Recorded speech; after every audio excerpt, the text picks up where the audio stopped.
Hey, what's up, everybody? I'm Carl Tart. I'm Jackie's Neal. And I'm Edgar Mopes here. And we are the host of a new show called Culture Kings on How Stuff Works. We cover a whole range of topics on this show, but one of the things that we talk about the most is sports because we love them. Jackie, what's the sports opinion you have? The Cubs are the best team of all time. That's ridiculous. Edgar? Kevin Durant is the greatest player of all time. Nonsense. My favorite basketball player is LeBron James. He's the king of the world, and we'll get into that on Culture Kings. Download it wherever you get your podcast, Apple Podcasts, or anywhere. Just listen to it, damn it. Cavs Pacers. Cleveland in 5. Cleveland in 4.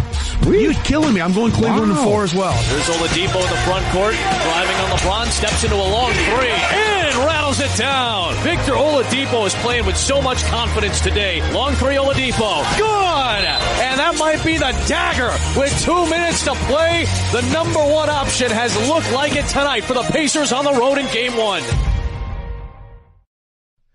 Survivor, an excellent musical choice here by Cliff because Beyonce crushing it at Coachella. As always, a pleasure to have you on Golic and Wingo on ESPN Radio and ESPN News. I'm Adnan Virk in for Trey today. Mike Golic Jr. alongside Mr. Golic, as always, represented by Progressive Insurance, all of our phone guests in the Shell Pennzoil Performance Line. Great to see both of you. Great to see you. I know you just came back from the Disney cruise. 3 kids under 10, right? I was going to say, this is heaven for kids that age. How about for parents of kids that age?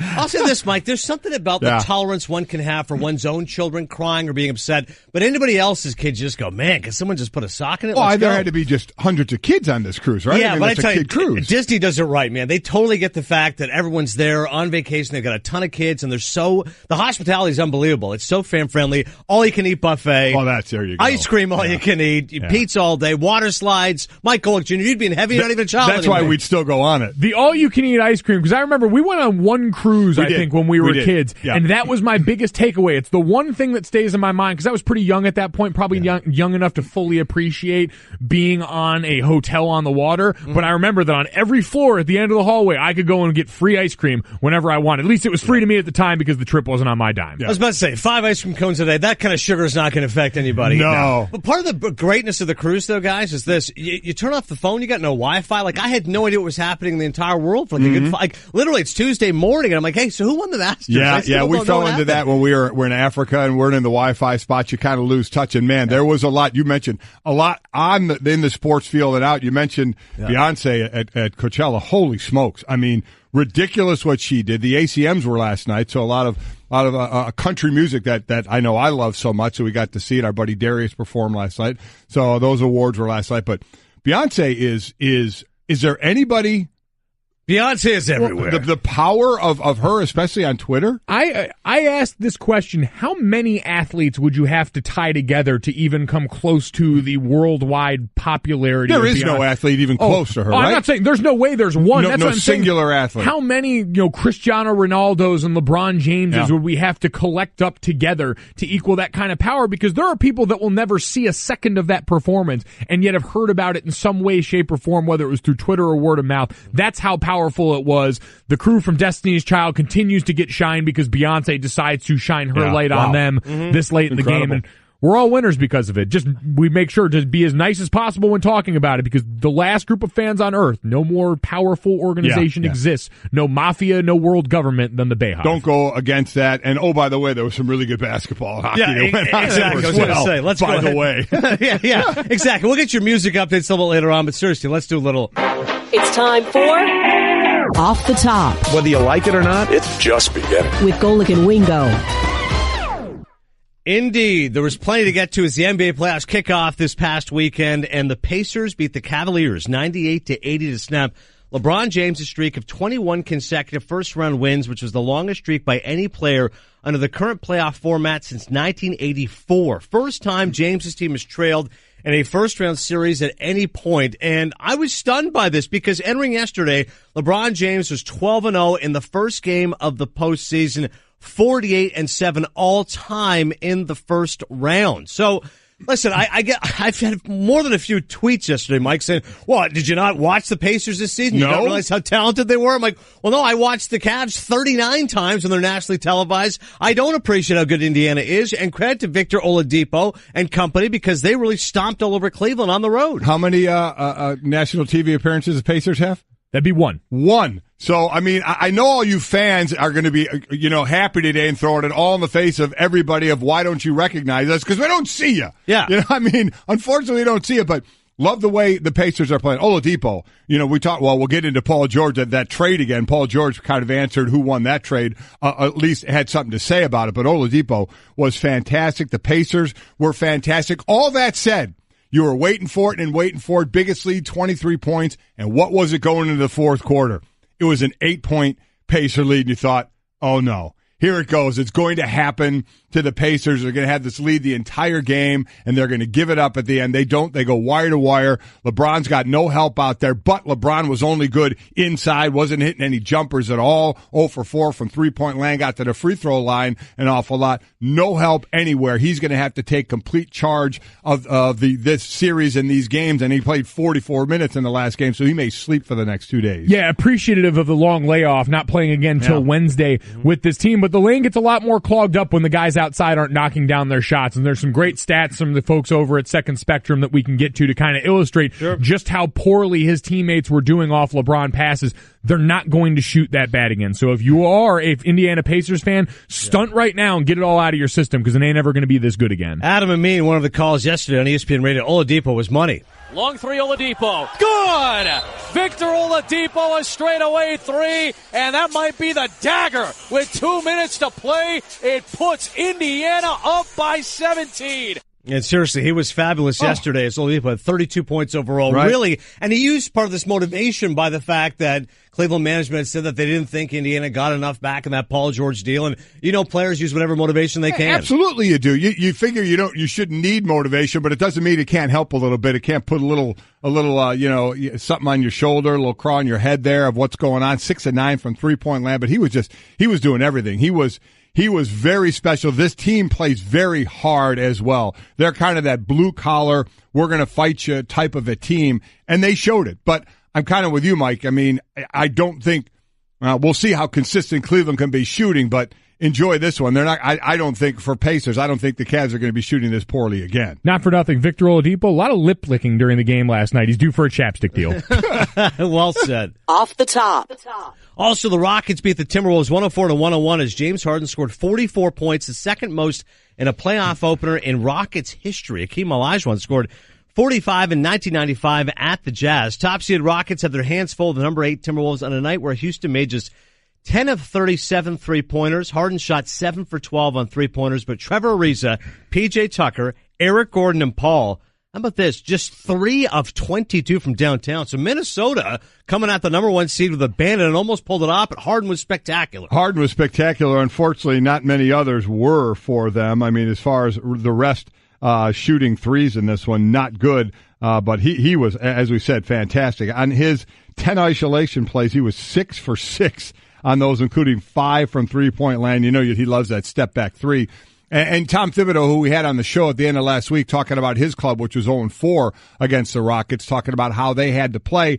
And he called out, Karl Anthony Towns a little bit, saying he's got to be a little more active. The 7-footer's got to do a little more. Though to his side of it, of Towns, is they didn't really get the ball into him a whole lot. Inside of the 7-footer, get the ball in, didn't go into the post a whole lot. So we'll see how much that changes in the next game. Yeah, we hear this all the time about big men. You have to reward them with touches, and it seemed like for whatever reason this offense went away from that in large stretches. So positive for them, you could say Karl Anthony Towns probably not going to be due for another 8-point outing again. But in the negatives for them, you're not going to be able to count all the time on role player outbursts. And Derrick Rose was 16 points last night.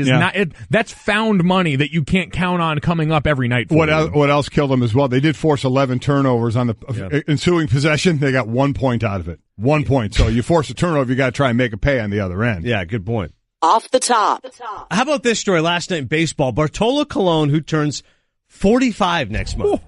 He had a perfect game into the 8th inning against the World Series champion Houston Astros. A leadoff walk to Carlos Correa and a Josh Reddick double ended the bid by Colon, who would have become the oldest pitcher to throw a no-hitter, and quite possibly, we don't have exact research on this, the fattest to throw a no-hitter as well. I'm going to say that's kind of a given. Nolan Ryan threw his record, 7 no-hitters, threw one in 1991 at the age of 44 years and 90 days. Oh, by the way, he threw in a year earlier as well. Bartolo Colon, on his first 17 batters he faced, He went to an 0-2 count on 10 and struck out 6 in that span. Entered the 8th inning, 83 pitches, 59 for strikes, and then, as Adnan mentioned, gave up the walk, and then the double ends up leaving the game with a 1-1 tie. But how impressive that is, and he didn't have to go to the plate and hit it all. Just the thing, you know what? Honestly, that's the only place I felt cheated in all this, because if we could have somehow seen, I remember the shot of him putting one over the fence last year or a couple of years ago that will stay with me until the end of time. So we saw all those shots. It was really big this weekend watching Noah Syndergaard throw those pitches and to see how much mastery he had on that. Right. I wonder if for Bartolo Colon, having your own gravity affects the movement of your pitches the same way as it does for him on the mound. He is an impressive ambassador for the nation of large men everywhere, and we salute him. It was amazing to see. Colon almost pulls it off. By the way, still got the no decision as the Rangers do pull it up. It was a great game against the defending champion Houston Astros. Off the top. Also, hockey news. The Blue Jackets overcoming a 2-goal deficit to beat the Capitals 5-4 in overtime to take a 2-0 series lead. Columbus is the 5th team in NHL history to overcome a multi-goal deficit to win the first 2 games of the playoff series, and the first since the Kings in the 2014 Stanley Cup final. The Caps, once again, playoff foibles haunting them at home, dropping the first 2. They're cooked, and Ovechkin scored twice, still not enough. Yeah, twice on 2 power plays. That's a first for him.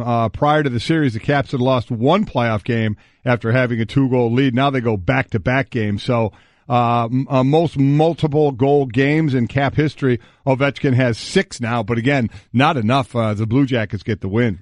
Cap's year has sort of become a slanderous slogan the way trust the process used to be for the 76ers, where you say it and it's always in jest. You wonder if they're ever going to be able to turn that around. And if they don't, you'll look back on it as it feels bad to say, but the waste of an unbelievable career of a guy like Alexander Ovechkin.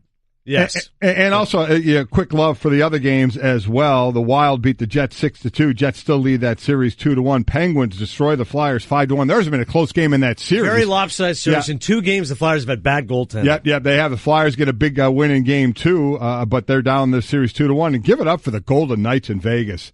They beat the Kings 3-2. They lead that series 3-0. They had 2 goals scored 19 seconds apart, only to be outdone by the Penguins, who had 2 goals 5 seconds apart in their game. But the Golden Knights just continue to be an incredible story for the NHL. Yeah. Greatest expansion team of all time. Yep. Vegas is that. Off the top. And also, it is Marathon Monday in Boston. The 122nd running of the Boston Marathon takes place today, 5 years and a day after the bombings that killed 3 spectators and injured more than 260 people. And our own Field Yates was going to look to run in the Boston Marathon. Unfortunately, suffered an injury, and so Field won't be a part of it with his fiance. But obviously, our thoughts and prayers to all those today in Boston. Absolutely right. And as far as the day, unfortunately, it's not going to be a very nice day. It's high 30s there, and it's going to be rain the entire looks like day there. Going to get up maybe into the low 40s, but certainly there's so much more meaning to this and what's going on, and you start to hear some of the stories again and updates of where people are. Saw some incredible stories, but again, training for this, you're right about Field. I remember my wife ran your mother ran the New York City Marathon. Forgetting the race, the training that goes on is unbelievable. So all the training that he did, and now, he has to not run it, but as we mentioned, his fiance will run in it. So we'll see. And I know I will never run in one marathon in my life. That just won't happen. I'll support anybody that wants to run it, but special day in Boston today. It's a shame the weather's not cooperating. It is. Well, I reached out to Field last night, and when he told me that bad news, he said, he was going to still be supporting his fiance as she went out there to do it. And in a moment that I told him had to make you realize you had found the one, he said, as she was getting ready for it last night, his fiance asked him if she asked Field if he would mind if they watched Tommy Boy so that she could get her mind right. That was her motivation? That was her motivation. She wanted to channel her inner Chris Farley to go out there. I said, Field, that's true love. I said, you need to hold on for dear life because you will do no better. It's a winner. Than exactly right. It's a winner. Cinephile endorses Chris Farley used as motivation. There we go. The over-under on 15 minutes for the first Cinephile plug of the day. I'm surprised we took this long. Keep it coming early enough. Yes. Golic and Wingo, presented by Progressive Insurance. Adnan Virk in for Trey. That's Mike Golic Jr. as well. Our guest list for today, Dave McMenamin at 7:30, Tim Kirchin at 8:10, Bobby Marks at 8:30, and Damian Woody at 9. All phone guests join us in the Shell Pennzoil Performance Line.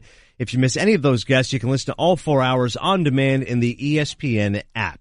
Golic and Wingo is presented by Progressive Home Insurance. Get your quote at progressive.com today. Back to LeBron and the Cavaliers.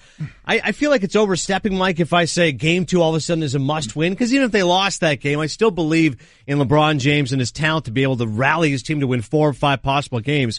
But there's no doubt Indiana now has their attention, has everyone's attention, because of the way with which that they beat Cleveland. And the fact that LeBron was so good once again, 20th career triple-double, but the other 4 players, the other 4 starters combined for 25 points.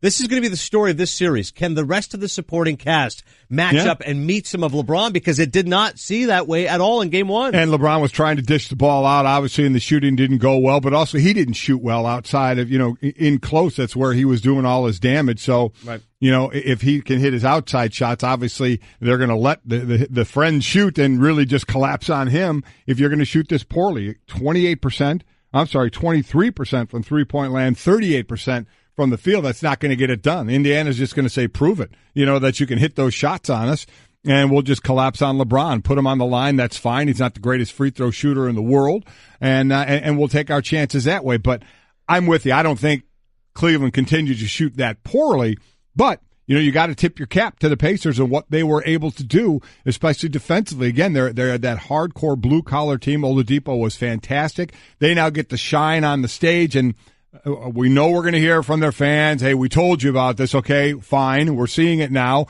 Nobody could see it during the regular season unless you searched them out, and there's a lot going on. They weren't going to get searched out a whole lot. It just wasn't going to happen. But enjoy it now, Enjoy the first win. You're up 1-0. You win on the road. It's a big win for you, and Cleveland's got some work to do, no doubt about it. Where are you guys at on Lance Stevenson? Because this is one of the more interesting characters in the NBA. I liked your description of him on First and Last. Go ahead. No, I said Lance Stevenson is, to me, one of the more frustrating players I've ever watched, because he's very blob-like in his movements. He just sort of, meanders on about the court, but he's a guy that certainly with LeBron James has been a source of constant frustration over the years. He is that guy that plays way too hard on defense and pick up hoops, is setting screens, is cherry picking. He does all of those little things to aggravate you, but it works, and it's worked for him for a long time. Yeah, I believe the description you had on First and Last was he's walking as if it's Clydesdale hooves the entire time. Yes. Oh, yeah. There is something just weird about his feet. I believe you also said he's bottom half heavy. I believe that's how you put it. Yeah, I kind of went off. That's why when you said that, I was like, I said a lot of things about Lance Stevenson because I'm fascinated by him. I mean, I get people, and you see it all the time. There's so much support for this guy. Right. Maybe because he's so aggravating to LeBron James, who so many people hate. Well, but he's blown in guys' ears and stuff. That is true. Luckily, we had none of that. I think the best way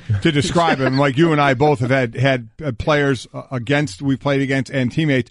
He's a guy you can't stand if you play against him, and you like him if he's your teammate. I mean, that's it. That was my question. Do you even like him if he's your teammate? Like, are you playing good just in spite of that? Well, let me put it this way. You're the way he can aggravate you, you're happy he's on your team, not aggravating you. He feels like the guy that would be doing that to Victor Oladipo in practice, too. Like, the reason Victor Oladipo is probably so good is because no one's blowing in his ear in practice anymore. Ozzie Guillen once said of A.J. Pierzynski, if he's on the other team, you hate him. If he's on your team, you hate him a little less. Yeah. That's probably a good thing. Yeah. Here's LeBron in that unfamiliar position. Doesn't stop him from reminding us of his past playoff success. I mean, I'm down 0-1 in the first round. I was down 3-1 in the finals. So I'm the last guy to ask about how you going to feel the next couple of days. So obviously his confidence is still going to be at an overall high. But Stephen A. Smith, by the way, spoke of an overall apathy by the Cavs. He had no support whatsoever, and he seemed a bit apathetic himself. It just didn't seem the energy, the level of fervor that he needed to have. It didn't seem to be there, and I think it's because Indiana surprised them. They were pressuring the basketball. They were all over everybody. They seemed quicker and more aggressive at every single position on the floor, and they had a cat in Victor Oladipo that is clearly on a mission to show the world that indeed he's a rising star in this game, and that's exactly what he did this afternoon. I agree with that. I think Cleveland maybe was a little surprised. I think there maybe was a little bit of apathy in this one because they had been so successful in the first round, in the first game, as we talked about LeBron's past with this. So now that'll be the big question coming out in game 2. Are they going to wake up? You're going to see more energy out of them. You're going to see more aggressiveness out of them. We know they cut their age down by a lot after that trade. They're obviously not the oldest team in the league anymore. They got a lot of youth. So, and I got to believe that anybody is going to for the Cavs is going to look at that box score and say, okay, we're not shooting that bad again, or at least we're not shooting that bad 4 times out of 7 games possibly. Right. At least we don't think we're going to. I would imagine, we would see a much more aggressive Cavalier basketball team. Or just a more aggressive LeBron. Jump shot LeBron can make a huge difference on his own if all of a sudden he gets that big look from his eyes outside of basically the painted area, but let alone from 3-point range. He can do all that damage on his own while the rest of this team comes up to speed, and that's been who they've been the whole season. It's been LeBron dragging the rest of this group along regardless of who's around him. Hey everyone, Mike Golic here. Support for the Golic Wingo podcast comes from our friends at Rocket Mortgage by Quicken Loans. Chances are you're confident when it comes to your work, your hobbies, your life. Rocket Mortgage gives you that same level of confidence when it comes to buying a home or refinancing your existing home loan. With Rocket Mortgage, you can apply simply and understand fully so you can mortgage confidently. To get started, go to rocketmortgage.com/Mikes. Equal housing lender, licensed in all 50 states, NMLSconsumeraccess.org number 3030. Winning at sports and at sports broadcasting means changing things up. Just like La Quinta Inns and Suites is changing up their look. A renovated lobby that's so contemporary it even makes Golic look cool. Yes, it does. And a totally updated fitness center that even has Wingo feeling like a workout. I'm ripped. Plus plenty of comfortable spaces to hang out. Yep, this La Quinta look definitely has a vibe of victory. So you can just relax, refresh, and get ready for your next big meeting. Prepare to win at business with La Quinta Inns and Suites. Book now at LQ.com. No muscle milk early for you right now? Oh, We are already down the muscle milk. That thing is there and gone in a hurry. Yeah, he already chugged that. Listen, it gets you your protein in a really quick manner. Mm-hmm. The taste is okay. It's an acquired taste. Well, it doesn't last long. Mike, it's about 2 seconds is pretty much It's chugged. a wild card every day, though. You got vanilla, you got banana cream. I just basically search around for the days I get chocolate. It's all about the chocolate days.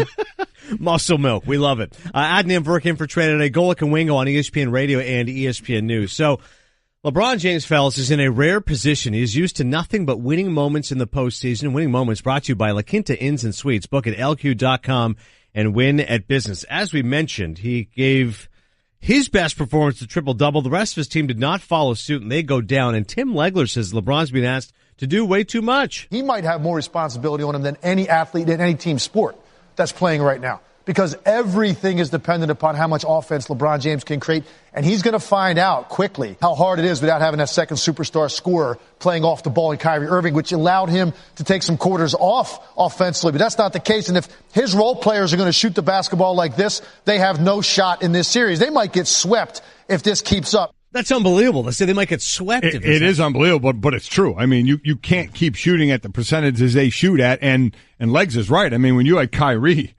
best handle in the game and scoring the way he scored, as your teammate, where you can actually take a breath. And even last year, he couldn't take much of a breath. He'd sit for a couple of minutes. All of a sudden, he'd have to get back out on the floor. Played 44 minutes last night.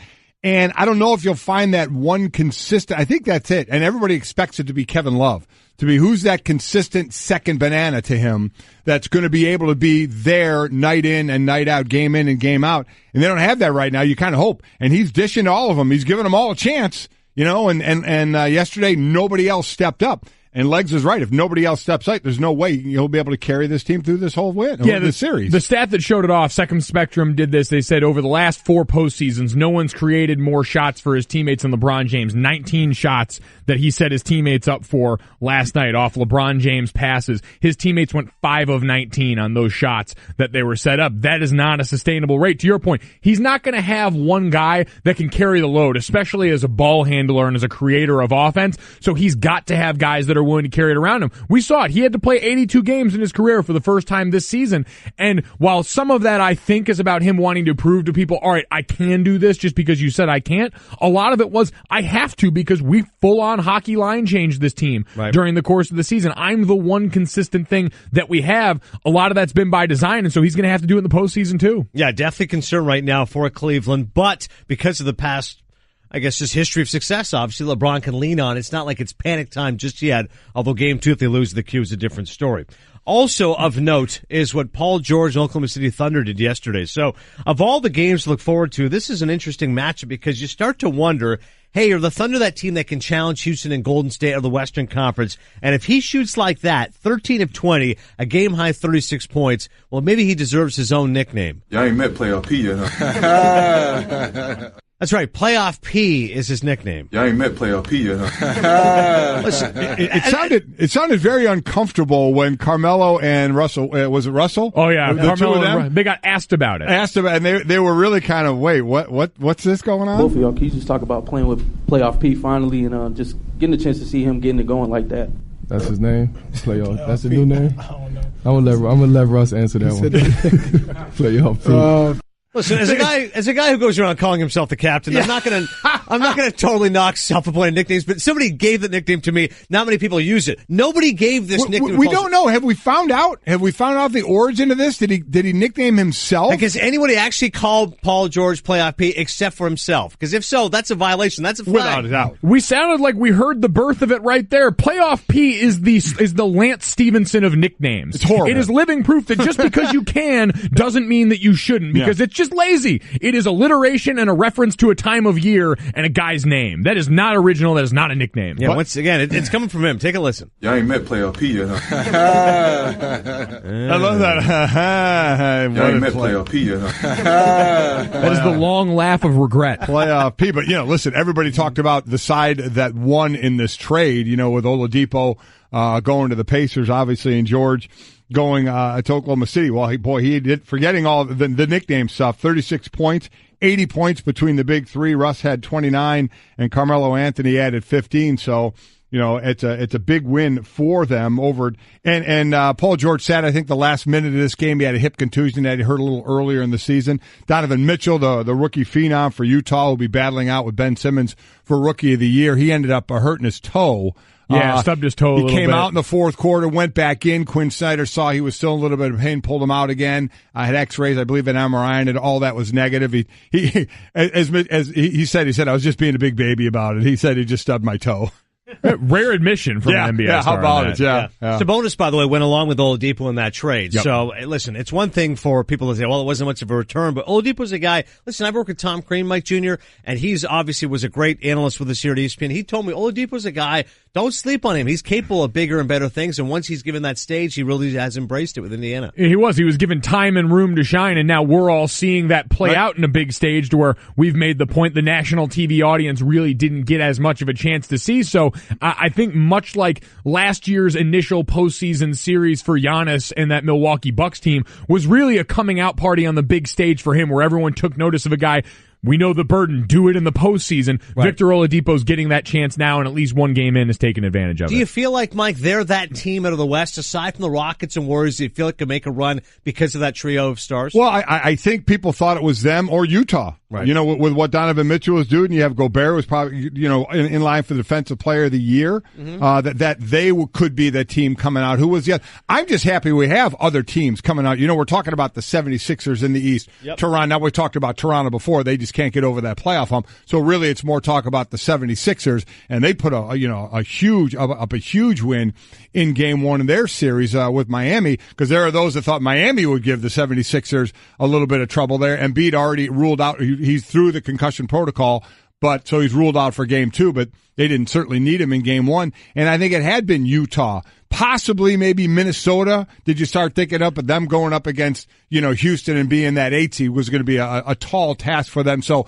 maybe still a year or two away. For this year, I think the talk had been about Utah because of Mitchell, and really about Oklahoma City if those three got together and played well. Well, and we'd been putting Oklahoma City on the back burns. Almost every narrative got challenged this week. Cavs in the first round, unbeatable, check. All the slander around the Boston Celtics as a 2-seed, check. And then in the Western Conference, it had been all Jazz leading up to this, and Oklahoma City reminded you, we're still here. And by the way, we're talking about all these teams, Houston getting pushed by the Timberwolves and all this. And by the way, Golden State snapped back into form. Yeah, how'd that work? About to say, literally, flip the switch. The Spurs without Kawhi Leonard, which has been a long, ongoing saga. We don't need to regurgitate that necessarily. Aside from the fact Kawhi Leonard's not there, they don't know when he's coming back, and that's the bottom line. And they're a shell of a team without him. Yeah, they are. They're not going anywhere without him, obviously. And Golden State looked good, 113-92 win over the Spurs in one of the first on the Saturday games. And speaking of Golden State, just to circle back to bad nicknames, this can't be real, Parada. Our researcher, Brett Parada, has what Kevin Durant had as the worst self-appointed nickname. Go ahead. A few years back, we were all trying to figure out how to nickname Kevin Durant, and he wanted to be called the Servant. Can't be real. What? No. That Cliff, Is that true? No. He wanted it himself. He said, call me the servant. Did he give a reason Can you for that? confirm? Do you remember this story? You remember? Yes, I believe it was something about serving God. Okay, February 18th, 2014. Okay, yeah. So Dan Stanzik has pulled up the story. I will read this. As he strives to win his first league MVP award, Kevin Durant is ready for a new nickname. Just call him the Servant from now on. The star forward told Grantland's Bill Simmons, I like to serve everybody, my teammates, ushers of the game, the fans. When asked why he chose the Servant as his new moniker. He likes KD, comparing it to the simplicity of AI, the nickname of former All-Star guard Allen Iverson, but for now, the Servant is what fits best. I know it's kind of weird to make your own nickname, Durant said, but I like that one better. That is the heavyweight champion of bad self. I like the one that people were calling him the Slim Reaper. And that's a great one. He didn't like that. He was trying to distance himself from that. I'm not here to be a guy of, I guess, death. Why not, man? Yeah. The Slim Reaper is awesome. I love that nickname. Well, especially relative to the rest of that trash. Oh. Those are impossibly bad nicknames. Horrible. For you to sit around with your team, because I imagine he consulted a few other people, you know what that means? He needs better friends. If that got to daylight, like companies that come up with really borderline ad campaigns that end up being pseudo-racist and awful, right. The fact that they got to daylight indicates you've got a bunch of people who somehow let this happen. A bunch of really bad friends let Kevin Durant come to the sunlight with the Servant as a nickname idea. You're terrible. So, I think sometimes people get in their own way. Like Paul George already has a great nickname, PG-13. Yeah, his initials and his jersey number. It's incredible. His game is R-rated. Cinephile endorsed. Cinephile again already? Really? The Cinephile battery is in the building this morning. 2 in the first hour? Just seriously, listen to this one more time. When it comes to playoff P. Y'all ain't met playoff P yet, huh? I just said that uncomfortable laughter is unbelievable. All right. It's a cry for help.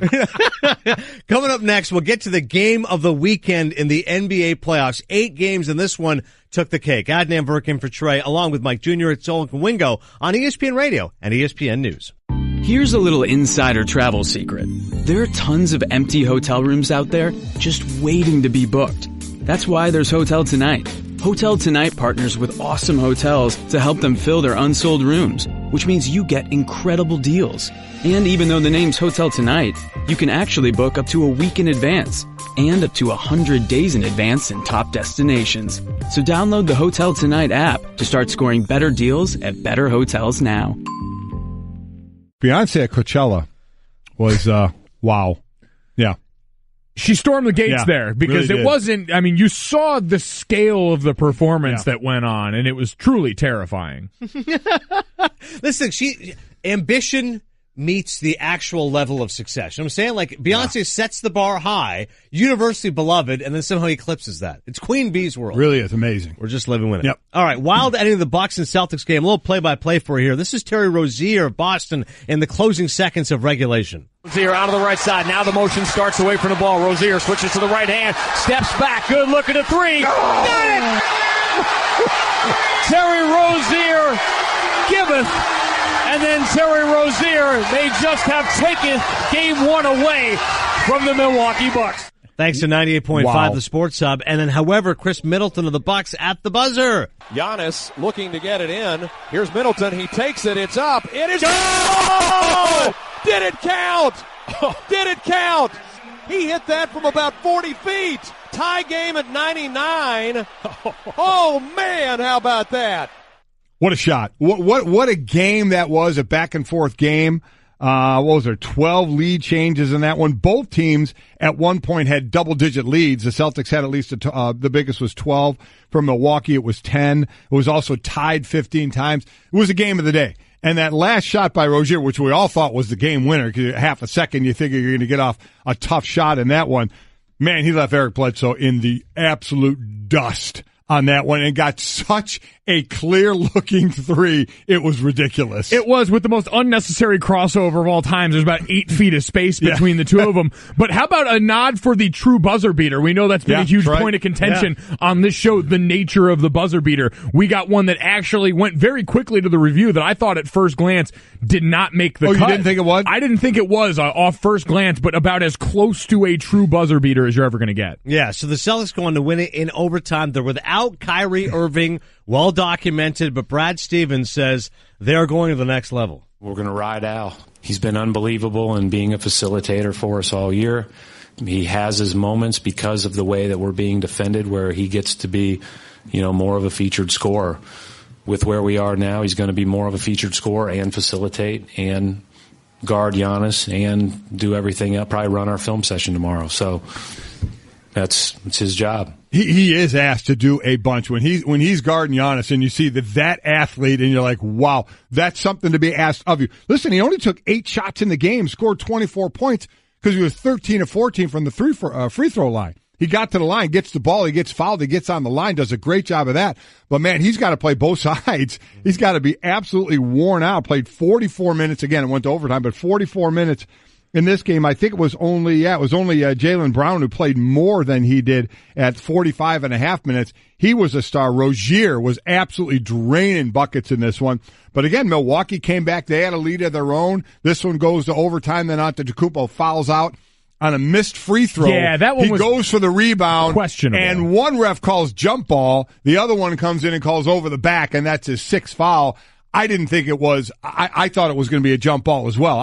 He certainly came from over the back, but I didn't see much contact at all until he came around to the side and had his hand on the ball. But doesn't matter. He got called for the foul. Was out of the game. The way they had been calling it seemed a bit suspect, especially in that instance. And never really of the camp, you can't call that in that situation. It just seemed like you hadn't been calling it that way. But you give a lot of credit to everyone involved in this, especially Horford, who looked like that was an instance where, especially seeing them posted up on the block, that was like a dad going out and playing pickup hoops against his son. Son who should be better than him at this point, is a better athlete, is getting to that age, but can't quite get past all the experience that Al Horford brings you because he's got all the tricks. And then Marcus Morris off the bench. He goes for 21 off the bench. He actually takes the most shots of anybody on the team in that game. He was 8 of 20 for the game. So they got it in all the right places. 5 players. You had 19, 24, 20, 23, 21. 5 players with all just about 20 points, one just 1 point short. I mean, that's distributing the scoring pretty darn well. And it's amazing to think, Mike Jr., like this is what happens when a team looks like they're a wounded animal, right? For anybody who thinks chemistry isn't important in basketball, this is what happens when everyone says, all right, Gordon Hayward, Boston's out. First game of the year, he's done.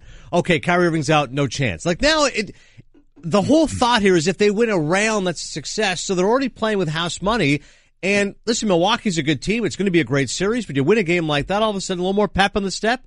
And Boston becomes a team that you can kind of rally around a little more. And it's been interesting, and it's been the story of the entire season, but the play of the young guys on this squad who have had to grow up, as Brad Stevens said, a little bit faster than most people anticipated in a lot of this. And for as much as we'll talk about a lot of the rest of these guys, Jason Tatum's 19 points went a long way. There were stretches where he was dominant looking in that game during the course of last night. So those guys growing up, because I'm with you, to mention Gordon Hayward in the realm of the Kyrie Irving injury seems disingenuous at this point in the season. You learn how to adjust over the course of the year. You lost Kyrie right before the postseason. That was a huge blow to how your team operates. To be able to overcome that's pretty strong. I mean, I was tweeting through this game saying, man, could we get 6 more of these? Yeah. And then after Rozier makes a shot, I'm like, oh, man, what a game. Look forward to game 2. And then all of a sudden Middleton hits that shot. I'm like, are you kidding me?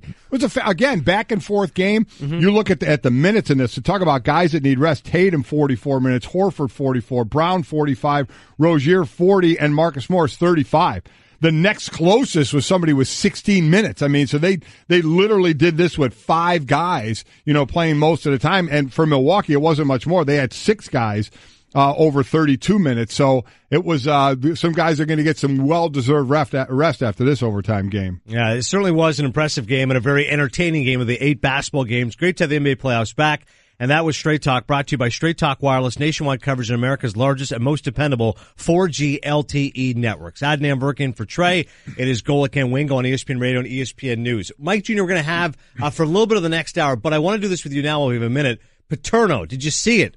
I have not seen Paterno yet. No, I am a massive letdown. I saw it on HBO on TV. I saw your review of it the other day. Need to see it. The quick look, because it seems this is one of those where a lot of people are saying too soon, right? Right. When this is what ends up happening. I liked it because I thought it really kind of showed the mental deterioration of Joe Pa at that time. He just comes across as this doddering old man who was confused by what was happening all around him and didn't realize how serious the situation was. It was, I've got a football game to coach. Let's just let the courts figure this stuff out. Yeah, Sandusky's not here. Let's go. And instead, everything collapses on him. What's crazy thing about Mike is how close everything was. From the time that the story broke to Joe Pa being fired after setting the wins record the previous week. It's amazing to think how one man's life completely was shattered. Completely changed and all of that. But I've heard it's excellent. Her Pacino is just fantastic in it, correct? That's a big role to attach yourself to for a big name in Al Pacino. That really, really is. And completely on the other side, the funny side, we reviewed it last week. Mike and I, we saw Blockers. Yeah, I heard it's really funny.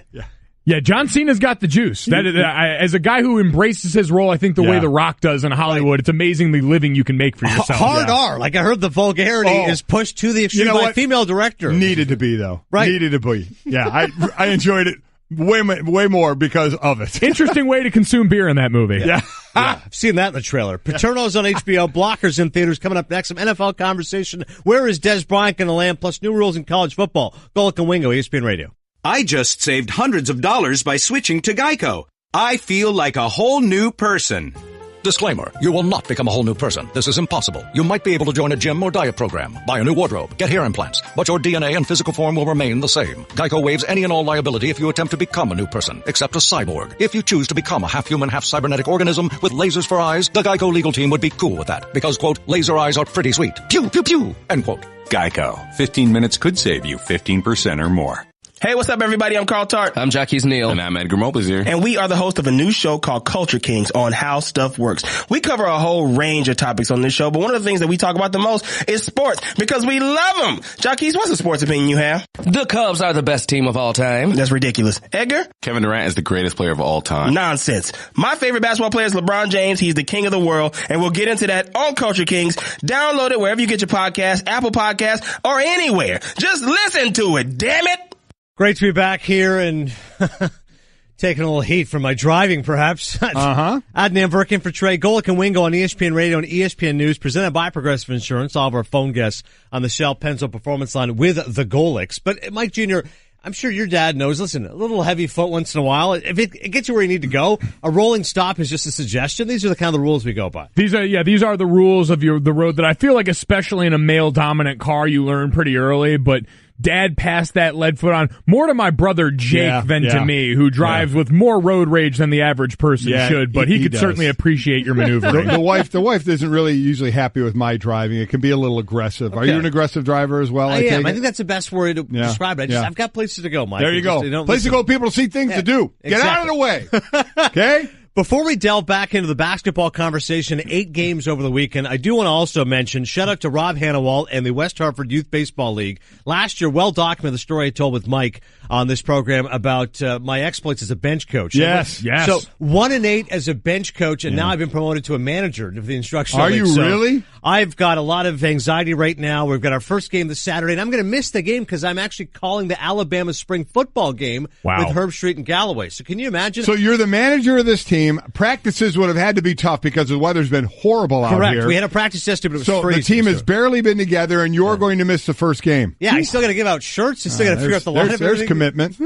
Great job out of you. Yeah, you got to question a lot of that going into the season. Attitude reflects leadership. Yeah. So we'll I'll let you know how that goes throughout the season here. Well but done. We'll definitely Remember look forward the to Titans. Good job. I hope you have a competent assistant manager. Say, I'm relying on an excellent support staff around me to get through it. Speaking of an excellent support staff, Indiana Pacers last night jumping out to a 33-14 first quarter lead over the Cavs. They held on for the win in game 1, protecting the lead. Brought to you by ADT. Considering home security, consider this. For 140 years, ADT has helped stop more crime than any other home security company. Visit ADT.com to learn more. Honestly, the Pacers, talk about setting the tone early and often. Mike Jr., they certainly did that. Here's Victor Oladipo, in fact. Long three, Oladipo. Good! Victor Oladipo, a straightaway 3, and that might be the dagger. With 2 minutes to play, it puts Indiana up by 17. Oladipo had 32 points. He was a stud for them. Adam Amin, by the way, with the call on ESPN Radio. Had every answer along the way, and I think that was the biggest thing if you're the Pacers you take away from this, is every time the Cavaliers tried to rally, and there were a couple of very strong surges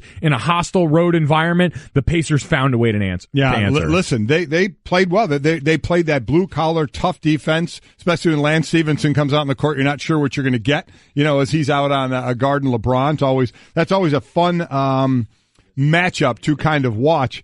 But Oladipo carrying a little extra juice because he didn't like the way Gilbert, the owner of the Cavaliers, kind of talked about how, the Pacers didn't get a whole lot back for Paul George going to Oklahoma City. Mm-hmm. Oladipo kind of took that personally. It's a team that was only on national television one time, so as a team, and I'm sure as a fan base, feel a bit disrespected from that side of it. And, you for at least this one game, you led wire to wire, got a little iffy, up 23 at one point, going into the fourth quarter. They were only up 8. You thought, here it comes. Mm-hmm. Here it comes. They're going to start hitting shots, or the Cleveland is. LeBron's going to take over even more, and they're going to pull out this game 1 win. But to the credit of the Pacers, they held them off. They went just when you thought it was going to turn. Pacers didn't let it happen and take a 1-0 lead on the road. Now, here's what else is trending.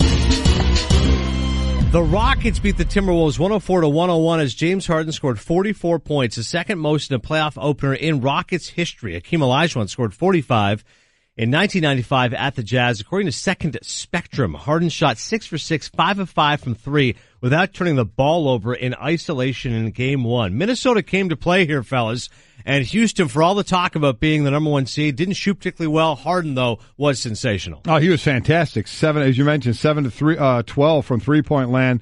As a team, they shot 27%, so you can tell the rest of them did absolutely nothing. He ends up with 44 for the game, Capella 24, and Chris Paul just 14. Everybody else is in single digits in this one. For a Minnesota team, we had Tom Thibodeau on at the end of last week. They went 0-4 against Houston. He knew what he was going to see. He was going to see a ton of three-pointers. But Houston didn't make a lot of three-pointers, so there was the opportunity, only making 10 of 37 three-pointers. There was the opportunity for Minnesota in this game. He kind of said, or Thibodeau said, Karl Anthony Towns needs to get more involved, the big 7-footer, more active in this game. I don't think they went down into him enough in this game either. I would think that may be one of the things that changes in Game 2. And this is a team I heard during the broadcast that said can see themselves attempting 53s in a game. This is what they do. This is who they are. And so just because they didn't have success doesn't mean they're going to go away from it. On the contrary, Mike D'Antoni said after the game, this kind of shows, all right, the fact that we could get a win when we were off in our best attribute in that night is a rallying point for this team, and it's the kind of stuff that you're going to need if you want to push past the points where they've all been comfortable and where they've had breaking points individually and as a team in the postseason. Yeah, certainly. I mean, listen, for Houston, they're a loaded team, but it wouldn't be stunning if Minnesota pulls up an upset. Adrian Wojnarowski was with last week, and so Minnesota, they're a fighting tooth and nail just to get into the playoffs, but they do have the talent there. Jimmy Butler, Andrew Wiggins, and Karl Anthony Towns has to play better, obviously called up by his coach, Tom Thibodeau, as well. And as the world turns here, the Knicks adding Mike Woodson and David Blatt to their coaching search. Knicks are finalizing plans to be the 4 top candidates for their head coaching job. David Fizdale, Mark Jackson, Jerry Stackhouse, and former Cavs coach David Blatt. League sources telling ESPN's Adrian Wojnarowski, New York also has permission to talk to former head coach Mike Woodson.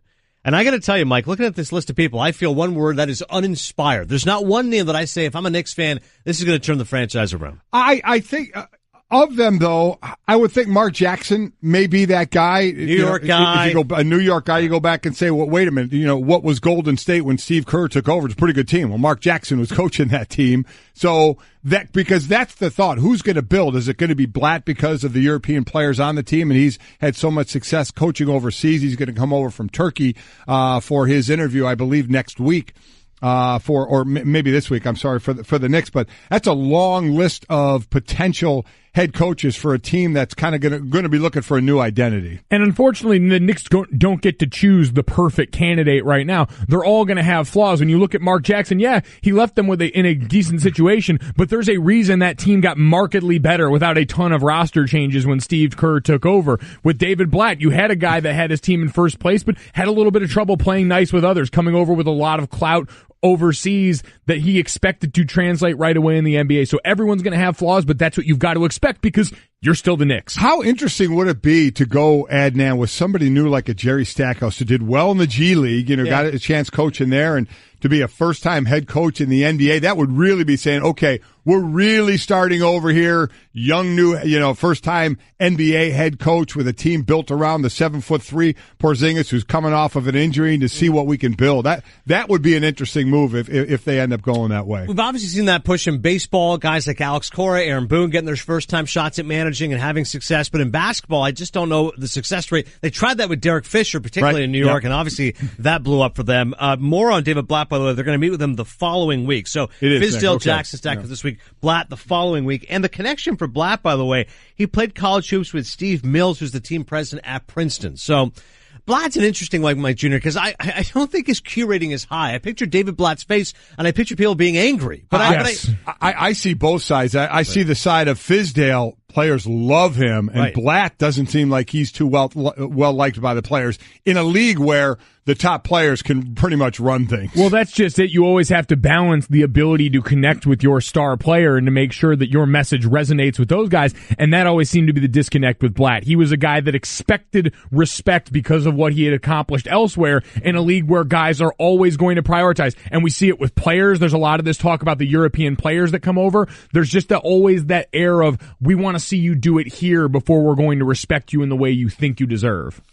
Yeah, that is well said. Well, that was brought up, we interviewed him, with Greeny and I when he first got to Cleveland. It's a little bit after he got into Cleveland, and kind of brought that up, that same thing up there about, to prove yourself in the NBA. And he almost got offended by that. I've been coaching a long time overseas, and we were trying to say, okay, but this is a little different. Yeah. It's the NBA. He really kind of took exception to that. Well, I was going to say, if he gets a job in New York, there's already going to be catcall situation, because you said the players particularly, I think, will be frustrated. All right, Adnan Virk in for Trey. We're Golic and Wingo on ESPN Radio and ESPN News. Golic Jr. with us as well, as we're presented by Progressive Insurance and all of our phone guests on the Shell Pennzoil Performance Line. Let's talk some more football, because Jr. is here with us, and Dez Bryant was released by the Dallas Cowboys on Friday. Some context courtesy of our researcher, Brett Parada. From 2012 to 2014, Dez averaged over 1,300 receiving yards per year, 41 touchdown catches, 273 catches overall. So had at least 1,200 yards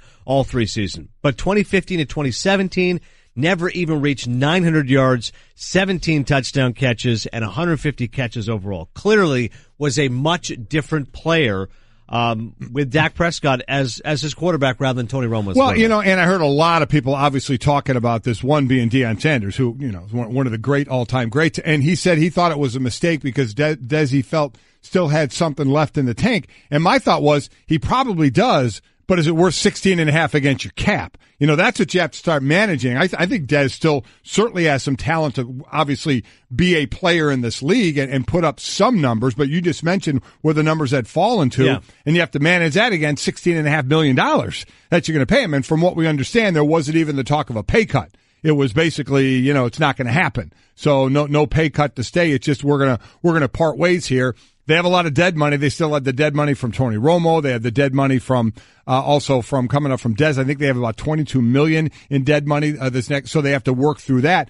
But that's the thing about Dez. I do agree he may have something left, but when you start putting the business side of it to the production on the field to the money he's making, you can see why they went this way. And it gets another layer added into it when all of a sudden we hear the rumblings from Dez that he believes that the, quote, Garrett guys, a lot of the team leadership, had something to do with his ousting. Dak Prescott, so much so that Dak got asked about it, asked if he had any role in this, and had to sort of push back against that idea, which to me seems a bit ridiculous, because to me this seems to be about fit. You can argue that Dez might have productive years left in it, but that production hadn't been translating so far with Dak Prescott, who is going to be there, who at this point is going to be your future. And so why wouldn't you start putting weapons around him? This is an offense that needs to get faster and more athletic at the skill positions, and at the price that you're going to pay for Dez, it makes sense that might be a spot you start to look at. The Cowboys made a run at signing Sammy Watkins. The opening of free agency would have ended Bryant's tenure with the team in mid-March. They signed Allen Hurns, Deontay Thompson. They visited with and worked out almost all the top receivers in the draft, including Calvin Ridley, DJ Moore, Cortland Sutton, and James Washington. So This is fascinating here to see Mike Jr. because this was a Dallas team that just a couple years ago, the offense was amazing. Why? That great offensive line everyone spoke about. Prescott was amazing. Ezekiel Elliott and Dez Bryant.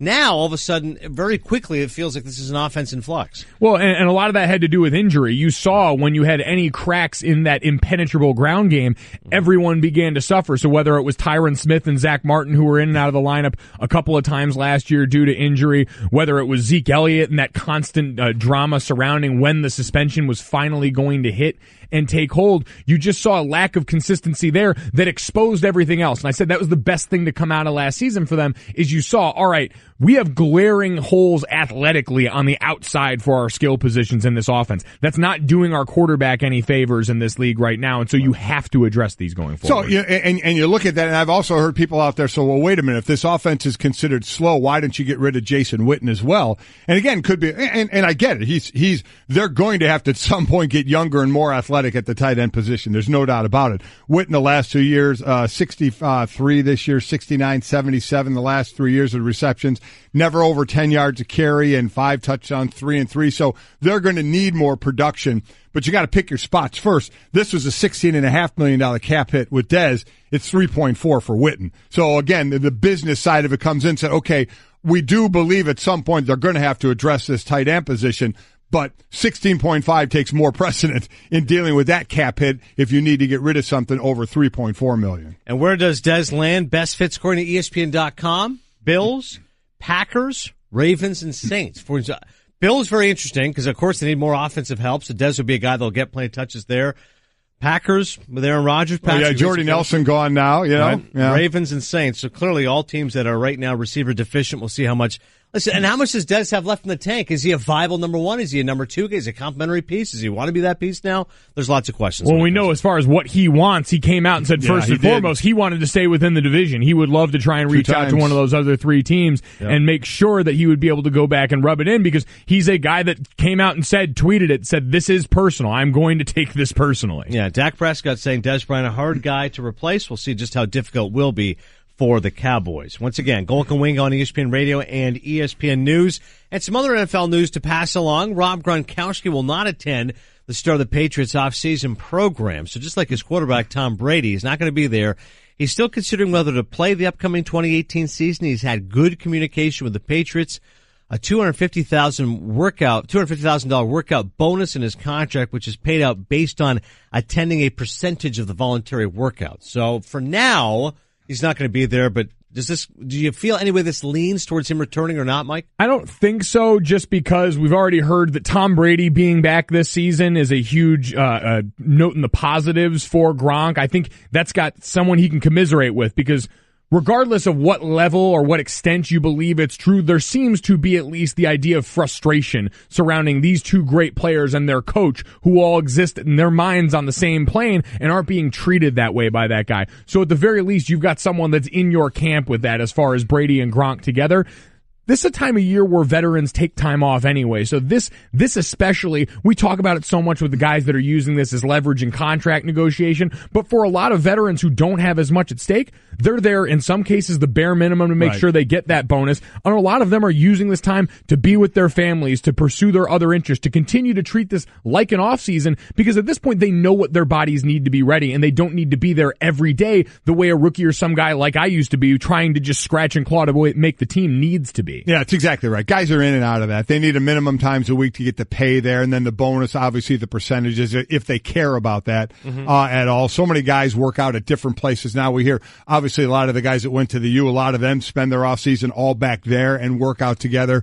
You know, when I hear a player, and we heard Gronk, it talked about right after the Super Bowl about retiring, I discount anything I hear right after a season. I absolutely discount it. Guys are exhausted. They're not in the mood to talk I wait for a couple of months. If there's one, and then I normally continue to discount it like I did with Ben Roethlisberger, Le'Veon Bell. You know, at the end of the day, that's $20 million, I think, for Ben and $14 million for Le'Veon. And I just think it's kind of talk. I don't really think they were serious. We knew Brady was coming back. Brady wants to play till he's 60, so he's going to come back and play.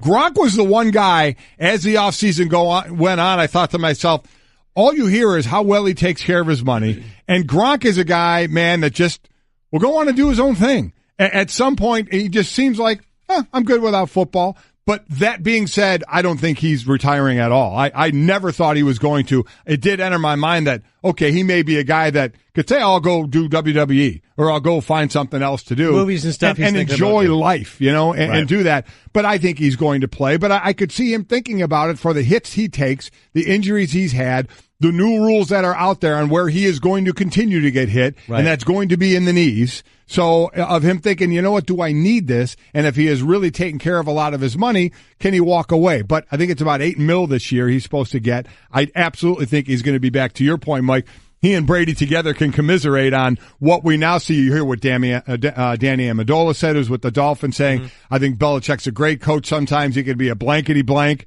The whole Malcolm Butler thing, we still don't understand. He can be a tough coach to play for. And I think it catches up with some guys. But the bottom line is you have in the back of your head, I'm putting rings on my finger, though. Right. And I think it helps Gronkowski's position as well. The Patriots now, they look rather deficient at wide receiver and with all their passing threats. I mean, Julian Edelman coming back isn't exactly inspiring for Gronk. He's like, listen, I'll come back and I'm going to be the guy, and hopefully he can stay healthy. One other story to pass along here. The NCAA Playing Rules Oversight Panel approved altering football's kickoff rules to allow the receiving team to fair catch the kick inside the 25-yard line, have it result in a touchback. So they made their proposal to continue efforts to increase the number of touchbacks during kickoffs, since fewer injuries occur during kickoffs that result in touchbacks than on kickoffs that are returned. All other aspects of the kickoff play will remain the same.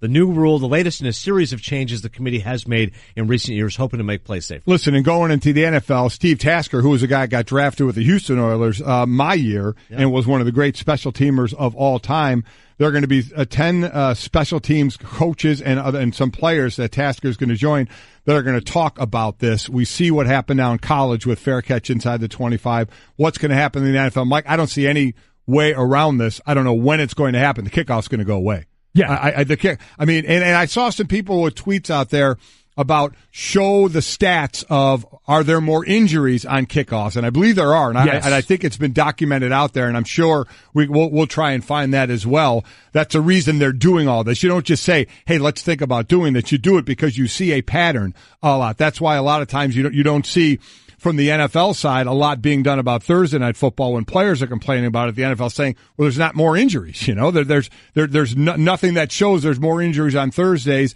than on Sundays. But in kickoffs, I think you definitely see that special team play. The new league coming out in 2019, the Alliance of American Football, they're not having any kickoffs at all. And we know some youth leagues that are starting to drop kickoffs as well. I see the kickoff going by the way of the dinosaur at some point. I just don't know when that's going to happen. It is. And so in the NFL, that means a loss of jobs for a lot of guys that would make the teams off that to be backup linebackers and backup defensive backs and the like.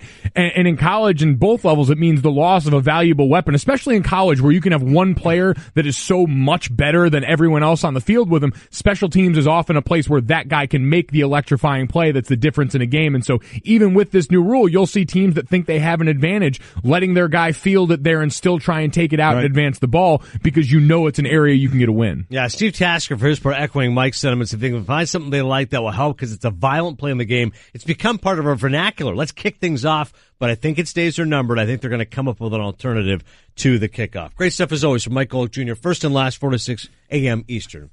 The captain. Yes, absolutely. Come for more Lance Stevenson hoof talk. Hey everyone, Mike Golic here. Support for the Golic Wingo podcast comes from our friends at Rocket Mortgage by Quicken Loans. Chances are you're confident when it comes to your work, your hobbies, your life. Rocket Mortgage gives you that same level of confidence when it comes to buying a home or refinancing your existing home loan. With Rocket Mortgage, you can apply simply and understand fully so you can mortgage confidently. To get started, go to rocketmortgage.com/Mikes. Equal housing lender, licensed in all 50 states, NMLSconsumeraccess.org number 3030. Winning at sports and at sports broadcasting means changing things up. Just like La Quinta Inns and Suites is changing up their look. A renovated lobby that's so contemporary it even makes Golic look cool. Yes, it does. And a totally updated fitness center that even has Wingo feeling like a workout. I'm ripped. Plus plenty of comfortable spaces to hang out. Yep, this La Quinta look definitely has a vibe of victory. So you can just relax, refresh, and get ready for your next big meeting. Prepare to win at business with La Quinta Inns and Suites. Book now at LQ.com. no doubt it was sports that was kind of overtook everything with basketball playoffs and hockey playoffs. You heard that in the rejoin there. Both Trey and my son said the Cavs in a sweep. I said the Cavs in 5, so I got to hope they win the next 4 exactly. to be right in that one. Yeah, there's more than a few people who are today calling for you or me or whoever to eat crow for disrespecting the Pacers. But listen, it is just one game. But a guy who can offer excellent perspective always is Dave McMenamin, ESPN Cavs reporter, joining us right now on the Shell Pennzoil Performance Line. Dave, the Cavs never had a chance in this game. I mean, they never held the lead. It was stunning to see them stomped like this from start to finish. How would you assess what happened? Yeah, wire-to-wire victory by the Pacers. I had to give Indiana a ton of credit for their pressure defense. Ty Lue used the term, they invaded our space. And you saw that. The Cavs, if you want to start your offense, say, at the foul line extended, they were starting at the three-point line. If they wanted to start at the three-point line, they were starting out near half court because of the Pacers defenders coming at the Cavs offense in waves and with a ton of energy and purpose. And Cleveland looked shell-shocked. And, beyond, say, LeBron, Kevin Love, J.R. Smith, and Larry Nance, I don't think any Cavs member even looked like they belonged on the court. So they have a lot of work to do going into the game, too. So on that note, you heard LeBron after the game, we all did, basically pretty nonchalant about it, saying, guys, I'm down 1-0 in the first round. I've been down 3-1 in the finals. So, this really isn't a whole lot. I'm not worried. How worried should Cavs fans be at what they're seeing right now? I mean, they should be worried if they think that the rest of the series is going to look like game one. But I think LeBron has a point there where, okay, we preached about playoff intensity. He kind of chuckled at the idea that in the regular season, people can use the term a playoff-type atmosphere. And he said, no, it's nothing like that until you actually experience it. Now these guys have experienced it. Let's see how they respond to it. I think Tyronn Lue's message was, you just got to play hard. That's the only way you're going to get out of this is to play as hard as your opposition is. They didn't do that in game one. They have 2 days to make adjustments, 2 days to get their bodies and minds right. And, they know what to expect going into game two. Certainly that's one thing you can take away from that beatdown that they had on Sunday. And, of course, LeBron's going to rely on his past success, Dave. Saying after the game he's been down before in a series. It was down 3-1 in the finals against the Warriors. Not worried. But at the same time, game two obviously has a heightened sense of urgency. But do you think that some of these players may be viewing it as a must-win? You lose 2 games at home, then have to win 4 or 5 on the road against Indiana becomes immeasurably more tough? Yeah, I don't know if anyone in that Cavs locker room is going to use that terminology, but I would imagine that would be the mentality that they adopt going into game two. If they fall down 0-2 to this Indiana team that obviously feels like they have a little bit of destiny on their side with the way the series started, with the way they came together, trading away a franchise piece in Paul George to make this team possible, and going into Indiana where they have a little bit of that Hoosiers underdog lovable feel. You don't want that situation. So, again, I don't think anyone, when we go to practice day and talk to the team, anyone's going to use the terminology must win. But in essence, that's what this is.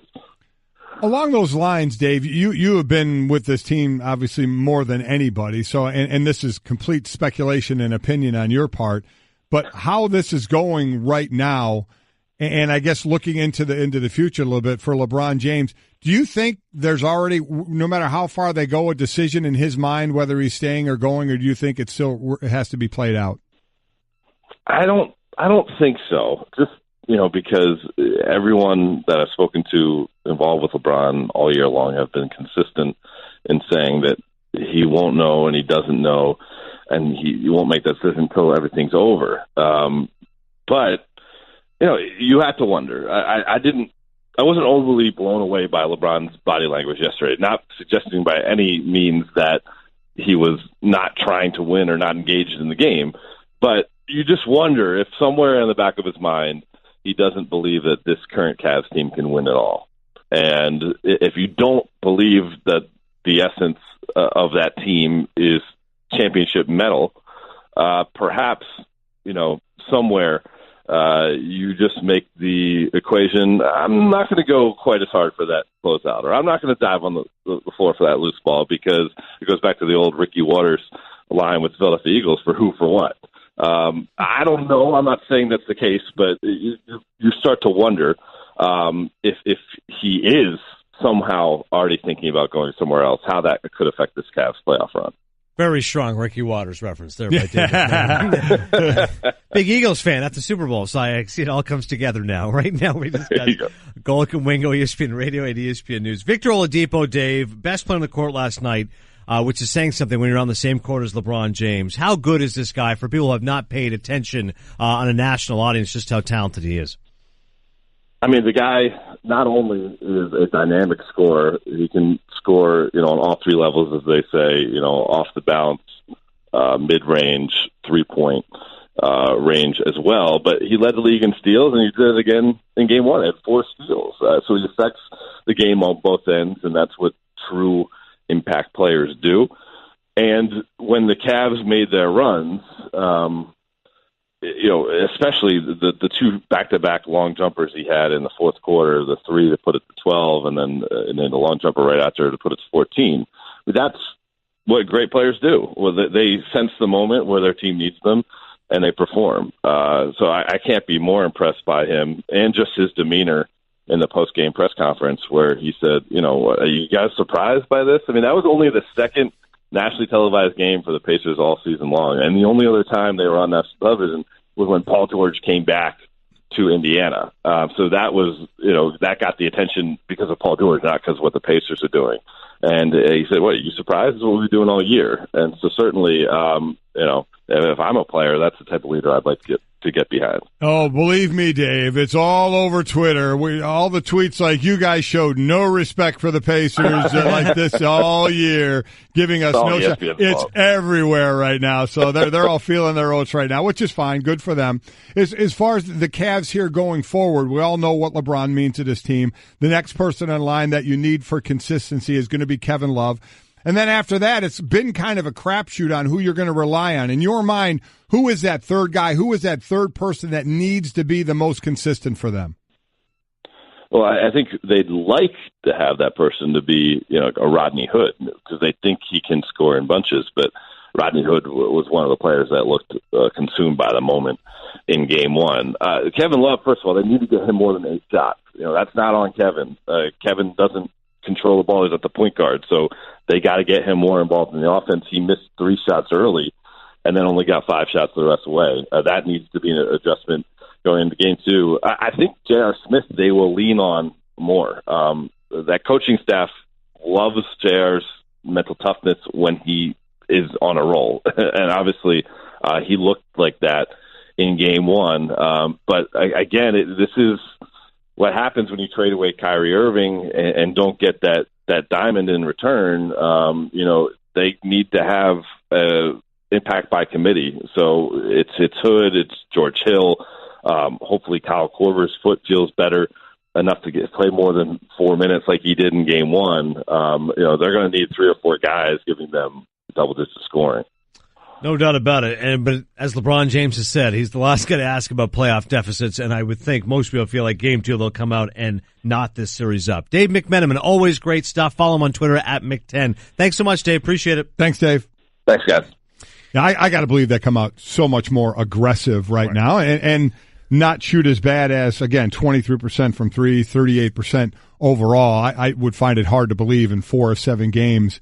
I guess it would be 3 more of the next 6 that they would do that yet again. So I think they'll make this a series. I still think they'll win this series, but they certainly got their attention. It does bring up questions, Jav, just how good this team is. Certainly the Pacers get that spotlight, something they haven't had. Then maybe they'll get more than 1 national game next year. Give them a little more respect than that, huh?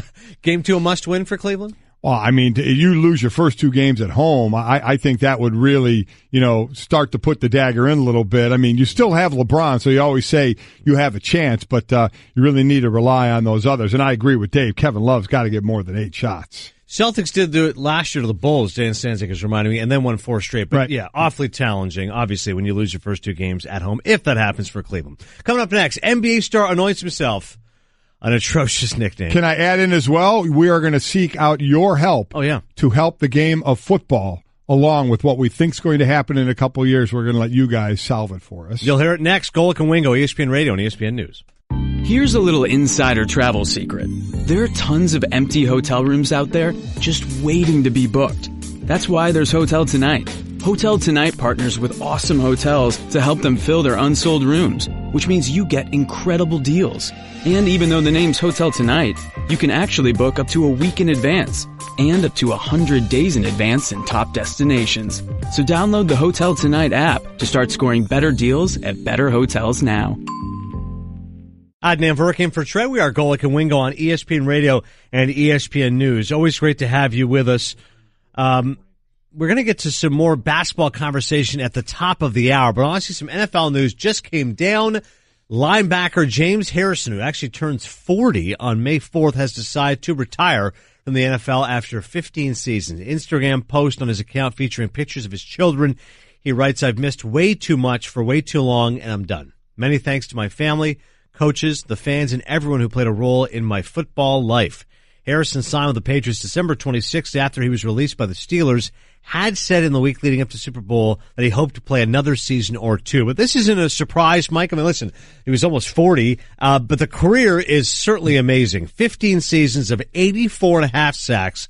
His best year was 08, 16 sacks. He was the AP Defensive Player of the Year, a 5-time Pro Bowler, and a 4-time first or second team All-Pro. When you picture the steel curtain at ferocious defense, you think of the likes of Troy Polamalu and you think of the likes of James Harrison, that middle linebacker who just terrorized quarterbacks. Yeah, those 3 years you mentioned, the 16 sacks, and then after that it was 10 and then 10.5. Those were the only 3 double-digit sack years he had, and all 3 were together. His 84.5 sacks ranks 52nd all-time, the leader being Bruce Smith at 200, who I just saw, by the way, at Monday After the Match. Oh, nice. How's he doing? He looks fantastic. He looks great, right? He can still play. Does that surprise you, Harrison not ranked top 50 all-time? I thought it would have been more, quite honestly. I thought it was more, but as I look at the sacks, again, just 3 years of double-digit sacks, but one of his workout videos, again, were legendary. One of the he's going to be 40, and he was a guy who said he spends hundreds and hundreds and hundreds of thousands of dollars a year on his body because he said that his body is his temple. That's what helps you play the game. You got to keep your body in shape. And he did. You'd see the lifting videos of him, how strong he was, stuff he'd either be benching or squatting or pushing a sled. It was ridiculous how strong he was and what great shape he kept himself in. Yeah, I thought it was going to be a little more. I thought it would be more than that. But, hey, listen, an excellent career with Cincinnati for that 1 year, then obviously with the Patriots as well. So weird at the end there. Yeah, it definitely got a little weird at the end for the position that he played that started, those tweeners didn't have a place in the league. Now the tweeners do have a huge place in the league. Became a little too one-dimensional, to fit in the versatility of the league right now coming to the end of his career. But what a player, what a tough player it was, and what for offensive linemen, knowing when you're playing against him, you're going to get a workout, no doubt about it. Great linebacker. Happy trails to James Harrison. Also with NFL news or college football, the NCAA Playing Rules Oversight Panel approved altering football's kickoff rules to allow the receiving team to fair catch the kick inside the 25-yard line and have it result in a touchback. Football Rules Committee made the proposal to continue efforts to increase the number of touchbacks during kickoff, since fewer injuries occurred during kickoffs that result in touchbacks than on kickoffs that are returned. All other aspects of the kickoff play will remain the same. Yeah, so that's a college. They did change the rule. In the NFL, we know the touchback goes out to the 25-yard line. That's for good now. But Steve Tasker, again, a guy that was drafted, I believe, 1 round after me. I was a 10th rounder. I think he was the 11th round for the Houston Oilers, and went on to have an unbelievable, mostly with obviously the Buffalo Bills, have an incredible special teams career. He and a bunch of other special teamers, as he said, old guys like me and 10 special team coaches are going to meet with the NFL and talk about covering kicks and such. He believes that the kickoff is going to go by the wayside at some point, be completely gone from the game. The new league coming out, Alliance of American Football, will not have a kickoff at all. So he said if they can find something they like, it's going to help because it's a violent play in the game. I do think its days are numbered. He does say he thinks the league will come up with a creative alternative that fans will like. So we're going to throw it out to you, fans that love football, at Golic and Wingo. what would be if they do get rid of the kickoff is now gone in the NFL. If that goes that way, Steve Tasker thinks the league can come up with a creative alternative. What would your creative alternative be if the kickoff is gone from the NFL? Because I do think it's going by that way. We're already seeing in youth leagues, it's starting to go away a little more, and it's been documented, the injuries, more injuries, because go back to when I was playing and before that, when you had wedge busters. If all you don't know what wedge busters were, man, Google that. You would see guys fly down the field, and then the kickoff return, they would get 3 or 4 guys that would almost lock arms to make a wall, which you can't do anymore, to make a wall, and the one guy would fly down full speed. He would go airborne like a missile, either straight ahead or turn himself sideways and slam into that wall of human beings. It was ridiculous, and that's what they were called, wedge busters. You want to talk about some of the most violent hits you've ever seen. Now, that's been outlawed. That hasn't been around for a while now, so the game has certainly progressed there. But I do think it is going to progress to the point where you are going to see the end of the kickoff. Certainly, as we know it, it's starting to go there, but maybe the end completely. So give us your creative alternative. I do feel like you're right. The days are numbered with so much focus on safety and that prevalence in the game. Kickoffs just feel like something that's outdated. Coming up next, we've talked a lot of NBA playoffs and NFL, but coming up, break up the Mets. Hottest team. Are they the best team in baseball? Plus a near-perfect game by a near 45-year-old. Golic and Wingo, ESPN Radio. Everyone in the neighborhood knew about Bobby. Bobby, the basketball boy, they called him. Bobby wanted to go pro someday, so he was always out in the driveway shooting hoops. But one day, his mom came out and told him, Hey, your wife wants you to take out the trash? His mom was visiting, and Bobby was a grown man. He had kind of missed his window. Plus, no one had ever seen him actually make a basket. But on the other hand, Bobby had heard how Geico could save him money on car insurance, so he switched and saved. So it was all